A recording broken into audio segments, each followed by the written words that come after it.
So, we're talking about the country of Honduras today, which, as if you guys remember from last month how I did the wrong country, and it wasn't until I went to make the PowerPoint that I realized that I should have had a country that was surrounded by land, more land than water, and I had a country that was surrounded by more water than land, so this time I did the right one.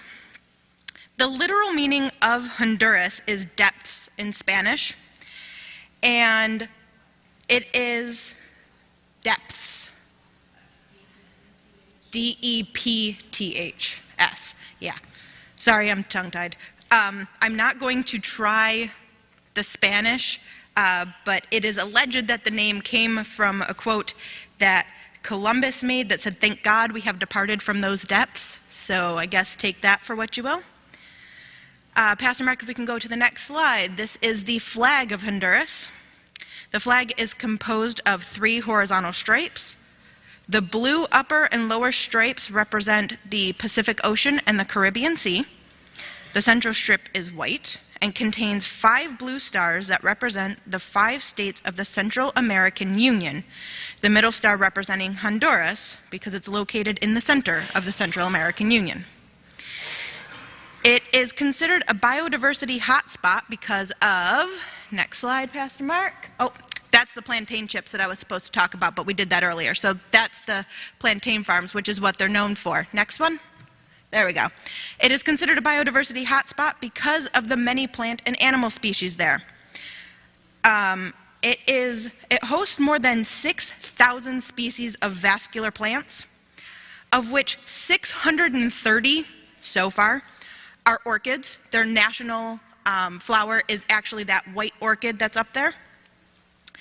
And if we go to the next slide, they are home to around 250 reptiles and amphibians and more than 700 bird species. These are a couple of them. If we go to the next slide, they are home to 110 mammalian species, of which half of are bats. Say hello to the Honduran white bat. He's a little creepy, but also somehow a little bit cute. Not really sure how that worked out. Their transportation system consists of 434 miles of railways, 13,000 kilometers of roadways, 6 ports, and 112 airports, of which only 12 are paved.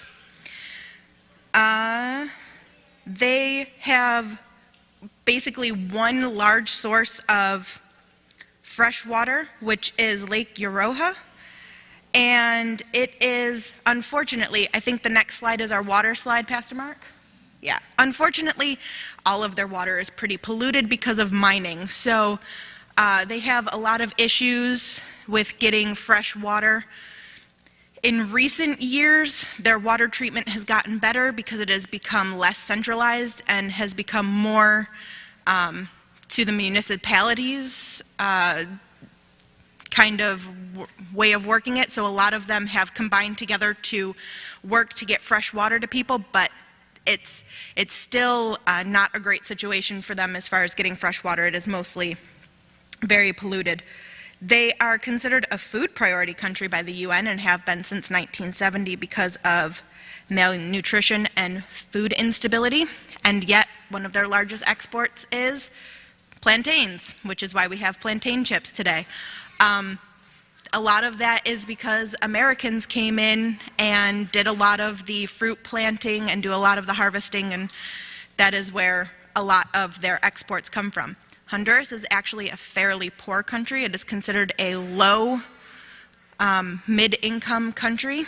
On average, the monthly income is about $600 US. Because of that, if we go to the next slide, we live in a lot of slums, as you can see.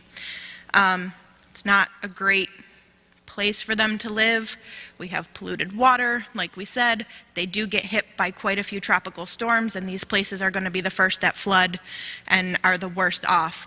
But on the flip side of that, they have 90% rate of children being enrolled into schools, so kids are actually getting more education opportunities to help advance them out of the slums, but in such a poor country, sometimes it just does not happen.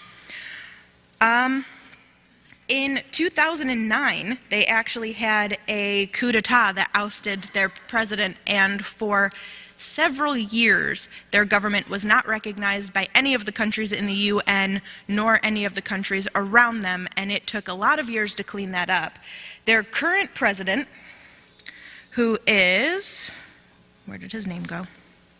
Juan Orlando Hernandez, is a right-wing conservative and has been in office since January of 2014. He is the first president in Honduras to run for a second term and win, because until 2014 it had been outlawed. So that was the first time in history. He is the first president to sit 2 terms. And our last slide shows that the country of Honduras is split up not into states, not into country or counties, not into provinces, but they are split up into departments. And I have told you guys before, I can barely speak English. It is not my strong suit. I took Spanish for 3 years, passed a Regents with a 67, and was so very proud of that. Anyone that has ever taken a Regents exam knows that was barely cutting it. And I was 100% proud of the fact that I even passed to begin with. So I'm not going to try any of those except for the one that is definitely in English, which is the Bay Islands Department. The rest of them, I'm not even going to try. But those are the 11 departments of Honduras, which is like our version of states. Oh, 18. Sorry, 18. I can't count. Told you English wasn't my strong suit. That includes numbers. So once again, we have the plantain chips available for you guys at any time. Kids, if you liked them and you're going downstairs to Children's Church and you want more, my mom, Miss Debbie, will be the one downstairs with you. She has the last bag of them. If you don't eat them, she won't be offended because she really likes plantain chips and was kind of hoping that she would get to keep that bag. But if you want them, I give you full permission to ask her for them. Moms and dads and grandparents and anyone staying up here, there's 5 more up here. They're just salted plantain chips if you want to try them, or if you really like plantain chips and you just wanted the kids to get them first, just sneak up here and grab them whenever you're ready.